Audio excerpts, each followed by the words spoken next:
Des pharmacies, c'est vrai. C'est peut-être quelque chose qui a fait que je suis devenue pharmacien. Moi, dans l'industrie pharmaceutique, je voulais absolument travailler dans le domaine du médicament depuis toute petite. Quand j'étais beaucoup plus petit, je voulais être cavalier. Aude Bouchard, Thomas Viau, Brigitte Flambard, Jean-Christophe Lhéritier et Natacha Herbron n'exercent pas le même métier. Mais ils ont au moins un point commun, ils sont tous les 5 pharmaciens dans la filière industrielle. Dans la vie du médicament, le pharmacien était un acteur important. Donc de la production à la commercialisation, la qualité, le réglementaire, enfin il y a des pharmaciens partout. Tester et développer les futurs médicaments, c'est le travail de Jean-Christophe Lhéritier, aujourd'hui chef de projet essais cliniques. L'attaché de recherche clinique fait partie d'un département de recherche et développement. Le métier d'attaché de recherche clinique, en fait, intervient au dernier stade du développement d'un médicament. Il y a tout d'abord les tests qui sont effectués chez l'animal. Ensuite, les tests des médicaments sont passés chez l'homme. Et donc, l'attaché de recherche clinique intervient au moment où le médicament passe chez l'homme. On travaille à l'interface entre le laboratoire pharmaceutique et le terrain sur lequel le médicament est testé, avec les médecins dans les services hospitaliers, les infirmières qui suivent les patients. L'objectif, c'est quand même de tester des nouveaux médicaments qui ne sont pas encore sur le marché pour améliorer la santé humaine au niveau global. Une fois que le médicament obtient son autorisation de mise sur le marché, le chef de produit est chargé d'en assurer la promotion auprès des professionnels de santé. Généralement, le métier de chef de produit, on le distingue en 2 phases. Une phase qui est stratégique, qui correspond à l'élaboration des plans d'action et la réflexion sur le marché dans lequel les produits vivent. Et après, il y a toute la phase qui est très importante aussi, qui est la phase opérationnelle. On produit du matériel pour la visite médicale, les brochures, les aides de visite, les annonces presse et tout ce qui tourne autour de la communication du produit. Après, il y a tout ce qui est nouvelles technologies d'information, donc l'Internet, qu'on introduit de plus en plus dans nos stratégies de communication. Toutes les activités du secteur pharmaceutique sont encadrées par une réglementation stricte. Le rôle de Brigitte Flambard est de veiller au respect de cette législation. Mon métier de pharmacien réglementaire consiste à suivre toute l'évolution de la réglementation pharmaceutique et de l'appliquer aux médicaments qui sont produits par l'entreprise, tout en respectant la réglementation spécifique à ces produits. Notre activité est très diverse puisque ça peut être des conseils pour le développement du produit, préparer des dossiers pour la mise sur le marché des nouveaux médicaments et l'enregistrement auprès des autorités, des conseils pour la commercialisation, de la validation des documents promotionnels. Donc cette alliance à la fois du côté très technique et du côté relationnel est quelque chose de très intéressant. La fabrication du médicament dépend de recettes très précises, qui ne laissent pas de place au hasard. Explication de Natacha Herbron. Mon rôle dans l'entreprise, c'est de valider tous les process de fabrication et tous les dossiers de fabrication, c'est-à-dire tout ce qui est fabrication de comprimés, gélules. Mon métier, c'est une grosse responsabilité de management à tous les niveaux, c'est management encadrement, c'est coordination entre les différents secteurs pour pouvoir produire du médicament, dans les délais, les coûts, vis-à-vis du carnet de commandes. Je certifie que le produit a été fabriqué selon les BPF, les bonnes pratiques de fabrication. On a une recette de base et quoi qu'il arrive, on est obligé de la suivre. Il y a un laboratoire de contrôle derrière moi. C'est le service qualité de l'entreprise qui assure les ultimes vérifications de la production avant de libérer les lots, c'est-à-dire mettre sur le marché des produits sûrs et certifiés. C'est cet objectif que poursuit chaque jour Aude Bouchard.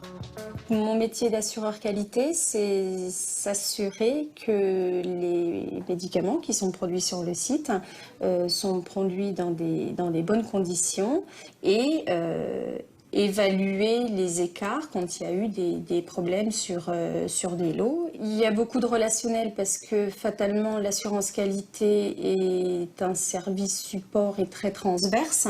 Donc on a beaucoup d'interlocuteurs. Donc c'est également un rôle d'organisation. Qui va faire quoi. Donc à chaque fois, il faut enquêter, savoir qu'est-ce qui s'est passé. Donc oui, c'est beaucoup d'investigation, oui. Pour assumer en toute responsabilité et en toute sécurité l'ensemble des tâches exigées par ces professions, une formation de pharmacien à la fois technique et scientifique est très recherchée. Explication.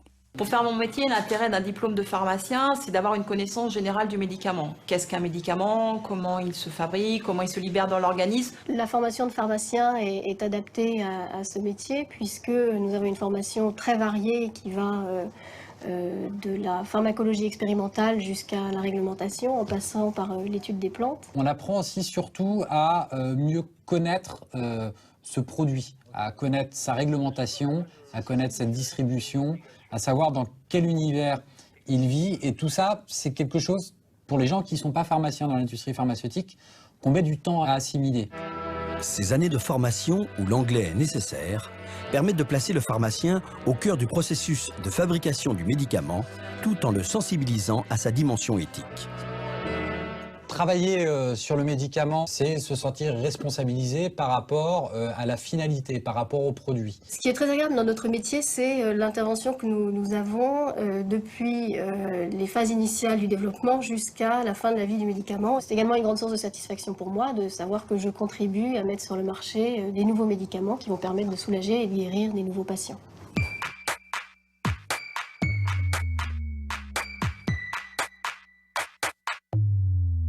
C'est un métier où il faut être organisé, où il faut planifier, où il faut être capable de convaincre les gens, les faire avancer. Et puis après, il faut être assez souple, il faut être assez zen, je crois. Je pense que dans mon métier, ça demande beaucoup d'ouverture d'esprit et beaucoup d'écoute des autres. Ce que j'aime beaucoup dans ce métier-là, c'est qu'on est son propre chef puisqu'on est très indépendant au niveau de la fabrication. Les qualités diplomate, c'est évident. Ferme également, puisqu'il y a des règles sur lesquelles il est impossible de transiger. On ne sait jamais sur quoi on va tomber. Donc on ne s'ennuie pas une seule minute.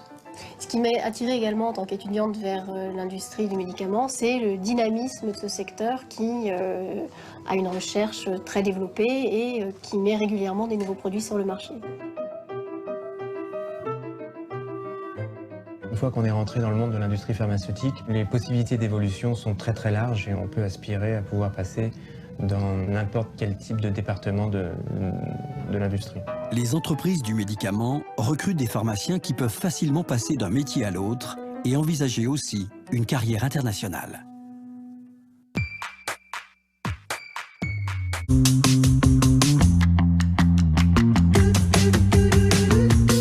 Je m'appelle Christophe et aujourd'hui je vais te parler de mon stage que j'ai effectué en industrie pharmaceutique.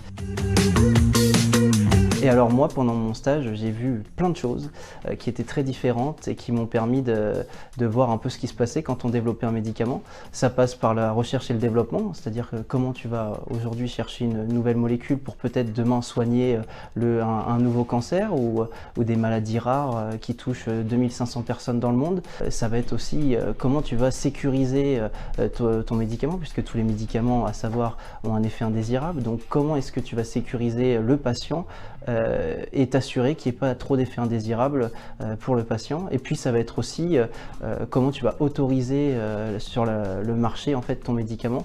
Et donc moi j'ai pu travailler là-dessus en étant en lien avec les institutions, donc par exemple l'Agence nationale de sécurité du médicament, ou même au niveau européen il y a aussi une agence du médicament, pour qu'on puisse autoriser le médicament et qu'à la fin toi tu puisses l'acheter en officine. Pourquoi j'ai voulu faire un stage en industrie? Tout simplement parce que c'est très professionnalisant. Tu sais que quand nous on arrive en industrie pharma sur le marché du travail, on a ce privilège-là, faut le dire aujourd'hui, c'est important, de ne pas être au chômage. On a presque tous un emploi, puisque c'est un secteur qui emploie beaucoup. Et forcément, pour être compétent quand tu arrives, parce que tu as beaucoup de responsabilités, c'est toujours bien de faire un stage, de pouvoir t'intégrer aux équipes, de voir comment ça fonctionne à l'intérieur d'un laboratoire. Alors si j'avais un conseil en industrie pharmaceutique, même si tu es jeune, que tu n'as pas beaucoup d'expérience, c'est important que tu rédiges un CV et une lettre de motivation. Ça montre que tu es motivé et que tu veux découvrir le monde de l'industrie, et les recruteurs sont très sensibles à ça.